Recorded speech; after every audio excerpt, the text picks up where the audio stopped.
à frente, né? E o cooperativismo está dentro do segmento financeiro e está aí para contribuir para esse sistema financeiro cidadão cada vez mais. Era isso, obrigado. Muito obrigado, senhor Silvio. Passa a palavra agora ao senhor Marcel Juveniano Barros, que é secretário-geral da Confederação Nacional dos Trabalhadores no Ramo Financeiro, CONTRAF. Bom dia, senhoras e senhores. Agradecimento especial aos membros da Comissão de Defesa do Consumidor, deputado Roberto Santiago, e ao companheiro Valdivino, representante aqui, o presidente Puti, a quem nós solicitamos que encaminhe o nosso abraço. Nós vamos já direto ao assunto, né, uma vez que ele é palpitante e o tempo não é muito grande. Nós temos visto no sistema financeiro que nós temos hoje aqui uma grande concentração.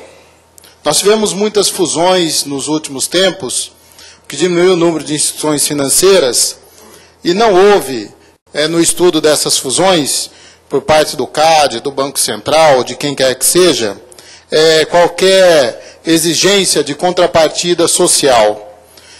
E o que nós temos é a formação de um verdadeiro cartel no sistema financeiro. Os números, infelizmente, não permitem aqui nesse gráfico, mas nós temos a linha azul ali, ele mostra a taxa de aplicação dos bancos. As últimas medidas do Banco Central, macroprudenciais, fizeram que os bancos elevassem a taxa de aplicação para 39%. Isso fez com que o spread bancário, a diferença de captação para aplicação, subisse para 27,7%. Essa é a margem de lucro dos bancos. Então, nós temos um sistema altamente concentrado em que apenas 5 bancos têm 82% da participação em todo o mercado, detém 80% do crédito e 70% do patrimônio do setor. E com esses spreads, essas taxas de aplicação, esse número aumenta cada vez mais. Pode passar, por favor? Então, nós temos aqui um problema em que os bancos têm atividades especulativas no crédito e não de investimento produtivo. E a participação, como já foi dito aqui por mais de uma pessoa, apenas 46% do PIB em aplicação no crédito. O que nós temos, então? Grande parte desses ativos estão, na verdade, em especulação, o que nós chamamos do Bolsa Banqueiro, que é a nossa taxa Selic.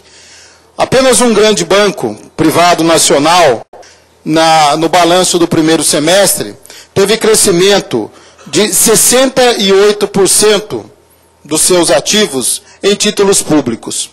E passou, então, a 116 bilhões dos seus ativos em títulos públicos. Significa que 17% dos ativos deste banco estão aplicados em títulos públicos. Então é evidente que... você pode passar a próxima tela, por favor? Então aqui a gente vê, os bancos não têm interesse em aplicar no setor produtivo. Então temos aqui a concentração, onde estão os ativos. Então no crédito, nós temos aqui os dois bancos federais, o Banco do Brasil e a Caixa Econômica Federal, com maior destaque para a Caixa Econômica Federal, que aplica 41% dos seus ativos em operações de crédito. Os outros estão todos na faixa de 30%, um pequeno variação do Itaú, que aplica 36%. Ou seja, na média, no ano de 2010, cerca de 1/3 dos ativos dos bancos, na verdade, era aplicação em ativos. O resto é especulação. Aqui, o companheiro do IPEA já falou sobre isso, mas é bom ressaltar. Isso aqui, essa tabelinha, ela mostra a transferência de poupança. A transferência de poupança das regiões pobres para as regiões ricas.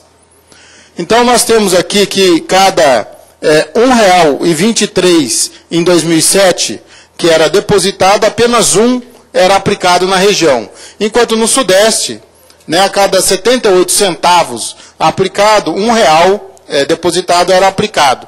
E se mantém mais ou menos em 2009 e a média no período. Ou seja, isso significa que o dinheiro está sendo transferido, principalmente da região norte e nordeste, para a região agora centro-oeste e sudeste. E também para a região sul, agora equilibrou. Mas nós temos, então, uma total desconcentração das aplicações. Você podia passar? Aqui apenas a gente vendo aqui, o IPEA, em 2009, fez um estudo em que mostra como os bancos internacionais agem de forma diferente. Né? Enquanto no Reino Unido, a taxa de juros cobrado dos consumidores é de 7,86 no caso do HSBC, no Brasil ele cobra 40% ao ano, em média. O Santander, na Espanha, cobra 3,8% de taxa de juros do consumidor espanhol. No Brasil, 15,5%. O Citibank a gente não tinha declarado quanto que era, mas aqui no Brasil, 17,5%. Bom lembrar que a taxa de juros nos Estados Unidos tende a 0%. E no Banco do Brasil e Itaú, que são bancos brasileiros, um banco federal, a taxa média é 19,4%, e o Banco Itaú, um grande banco privado, 27,4% de taxa de juro real, que nós temos aqui desses grandes bancos. Nós temos aqui um outro problema, que é a receita de prestação de serviço. Então, a gente vê aqui, em 2004, quanto cada banco azul quanto era a receita de prestação de serviços dos grandes bancos. Banco do Brasil, Caixa Econômica, Bradesco, Itaú, Santander e HSBC. E quanto é agora em 2010, que é a coluna laranja. Então, é desnecessário explicar, né? A coluna, o gráfico fala por si só. A grande praticamente dobrou, no caso do Banco do Brasil, do Banco Itaú, no Bradesco triplicou. Então, é essa situação de quanto se retira do consumidor bancário em tarifas de todas as formas. Por favor, a próxima. Aqui, apenas a título de informação também, o quanto essas receitas dos bancos permitem pagar a folha de pagamento. Então, nós temos aqui que absolutamente todos os bancos, os 6 maiores bancos, pagam a folha de pagamento somente com tarifas bancárias. E isso dizendo que é o nosso salário que causa inflação. Então, como é o nosso salário que causa inflação, e só com tarifas eles pagam, eu gostaria de saber se tarifa também causa inflação. Mas tem um outro detalhe importante, é que essas tarifas que os consumidores bancários pagam, e que elas pagam toda a folha de pagamento, e em grande parte cobrem também as despesas administrativas, nas nossas contas, cerca de 70% das despesas administrativas, tudo isso para que o consumidor bancário trabalhe para o banco. Porque todos eles são direcionados ao autoatendimento, ao home banking, ao correspondente bancário. Então os bancos não querem grande parte desses consumidores dentro de suas agências. Então ele paga essa quantidade enorme de tarifas, pagam 70% das despesas administrativas, cobrem toda a folha de pagamento para trabalharem para os bancos. Então essa é uma informação que nós consideramos importante. Mas agora vamos falar de outra coisa. Qual é o sistema financeiro que nós queremos? Qual é esse sistema financeiro cidadão? Então vamos lá ao artigo 192 da Constituição Federal. Então ele diz lá, sistema financeiro nacional estruturado de forma a promover o desenvolvimento equilibrado do país e a servir aos interesses da coletividade. Então a pergunta que fica, o sistema financeiro está cumprindo essa prerrogativa? Essa é a grande pergunta que eu acho que esse seminário tem a grande virtude de questionar para que nós possamos tentar responder. Então nós temos algumas propostas que têm sido feitas pelos trabalhadores do ramo financeiro. Foi objeto de debate desde 1992. Chegamos a apresentar a alguns deputados um projeto de lei que já foi arquivado, infelizmente, que regulamentava o artigo 192. Acreditamos que o debate da regulamentação desse artigo é importante. E temos que discutir o papel do Banco Central, né? Foi discutido aqui já pelo companheiro do Sinal. A destinação do crédito, e aí para a gente discutir essa transferência de poupança de áreas pobres para as áreas ricas, para que a gente tenha efetivamente um equilíbrio. A ampliação do Conselho Nacional. Então, se a gente quer ter um controle social, e talvez essa seja a palavra-chave, controle social, nós precisamos ampliar o controle social sobre esse sistema financeiro, e o Congresso Nacional precisa ter o seu papel de fiscalização e de legislar sobre esse sistema, e não o Banco Central, como tem acontecido ultimamente. A exigência de contrapartida, manutenção dos empregos, sempre que houver algum ganho em forma de diminuição do compulsório, aumento da Selic, porque isso não tem sido feito ultimamente, né? A formulação de mecanismos de incentivo para o desenvolvimento de microfinanças, o companheiro das cooperativas falou sobre isso. É importante a gente discutir a microfinança. Nós temos visto que essa é uma forma importante de desenvolver não só as regiões mais longínquas, mas os menores centros. Tanto o deputado Santiago como eu somos praticamente da mesma região, né? Eu de Joanópolis, o senhor de Piracaia, que é uma região que muitas vezes estava lá esquecida, e a gente sabe da necessidade de ter um banco que ajude na distribuição de riqueza. E temos a proposta da realização de uma Conferência Nacional do Sistema Financeiro.